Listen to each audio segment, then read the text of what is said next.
G'day guys, Ronnie Dale here, Four Wheeling Australia. In this video I'm going to tell you about the worst mods you can do to a remote touring vehicle for a number of reasons. Number one being compromising your reliability, and number two, just not a good idea. Let's get to it.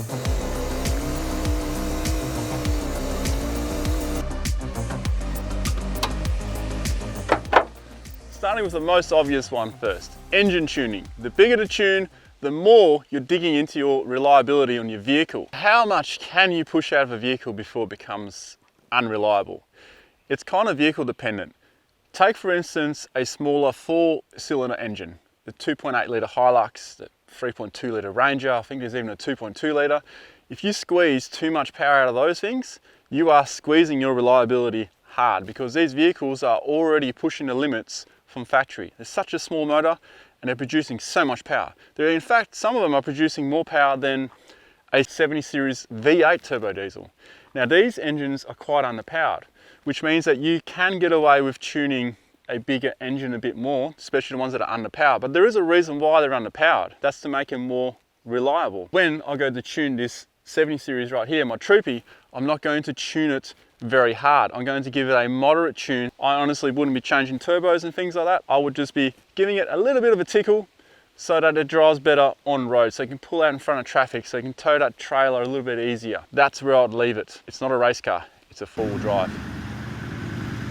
The more stock engine components you can keep in the engine bay, the more reliable your vehicle's going to be. And also, if something should happen, you can actually get parts in, say, Alice Springs or a roadhouse in the middle of nowhere. If you squeeze 350 or 400 horsepower out of an engine like that, I would say you're being silly taking that remote touring, because that is, to me, a very unreliable vehicle. Is it a remote tourer or is it a weekend warrior?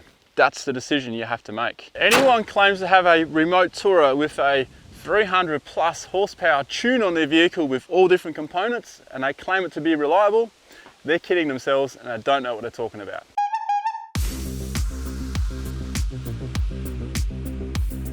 The most likely cause of any issues to your vehicle, to your remote tourer, will be tyre failure, because the tyres are always in contact with the ground. Tyres do matter. So what is a bad size for a remote tourer?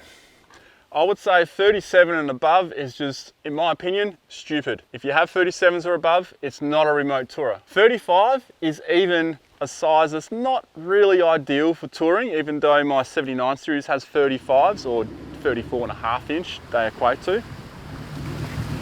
They will be more difficult to find replacements for. If you are carrying 35s, definitely have 2 spare. Any remote tourer should really have 2 spares. My Troopy is on 33s. That is a much easier size to find, but still not that easy. So any size below 33, you will find at most remote roadhouses. You know, the ones that carry tyres. When it comes to the type though, all terrain or mud terrain, it comes down to your preference. I prefer mud terrain because it offers a bit more protection. Also depends on what type of remote touring you're doing. Those tracks less traveled, I'll go mud terrain. If you're just doing your regular stuff, all terrain's fine. They'll last longer, they're quieter, they'll be smoother on the road too. We can definitely all agree that a Troopy or a wagon or a single cab ute are very good options. What about dual cab utes? Are they good options?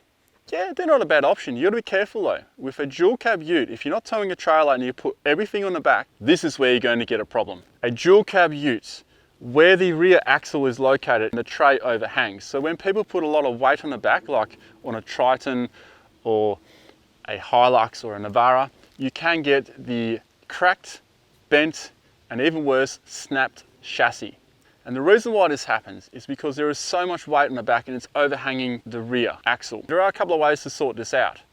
It is a very bad mod to do, is putting all that weight in the back without doing a chassis bracing or a chassis extension. That is what I would recommend. Now, chassis extension is not cheap, but if you want to have a reliable tourer and you want to have all that weight in the back, there is no other way other than a chassis extension to make sure that it rides better, it sits better, and it's not going to crack. The other way you can do it is be very careful with how much weight you're putting in the back. Strip all the stuff you don't need, because all that weight is overhanging the axle. That's why it's putting so much stress on this vehicle. When you go remote touring, there's usually a lot of corrugations involved, and there's long distances. Long distances plus harsh conditions and corrugated roads, that's where things go wrong. Chassis bracing, chassis extension, or lighten the load, you choose, or all the above.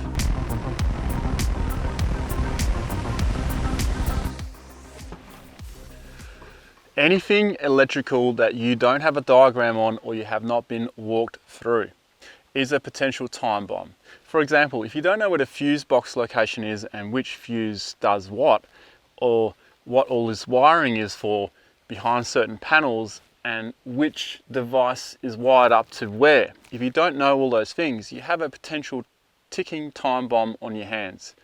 Out remote touring, something goes wrong, what are you going to do? You don't really know where to start, and by that time the whole vehicle could be burnt down. Before you go anywhere, get your auto sparky to walk you through or give you a diagram. If you get anything done in your vehicle, get a diagram so you know what everything does and where everything goes. Not only will it assist you if something goes wrong for troubleshooting, but it will also assist anyone else who works on your vehicle later on. So say if you have some issues, you go to a different town where they have an auto sparky, they look for your vehicle. If you have a diagram, it's going to save the guy time and it's going to save you money, and you're going to get back on the road a lot sooner. Even worse, multiple places have had a go at doing stuff to your vehicle.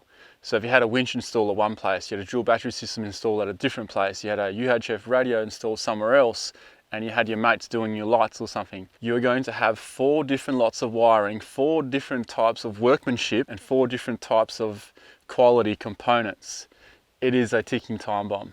If you can, try and get everything done at the same place. At least you know if something goes wrong, you go back to one place, because you will find that people blame it on each other and things like that. Look, I understand that most people probably don't understand the 12-volt system and all that, but at least if you have a diagram and someone walks you through what they've done, you'll have a rough idea of what is what and what goes where, should something go wrong.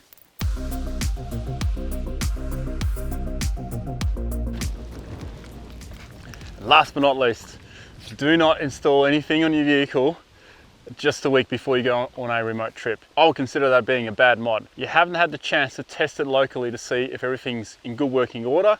Has the person installed it correctly? Do you know how it works as well? This can also compromise your reliability depending on what it was that was installed just before you left. Do it at least 2 weeks before you leave, before a remote trip, so you at least have that extra weekend beforehand just to test everything out, make sure it works.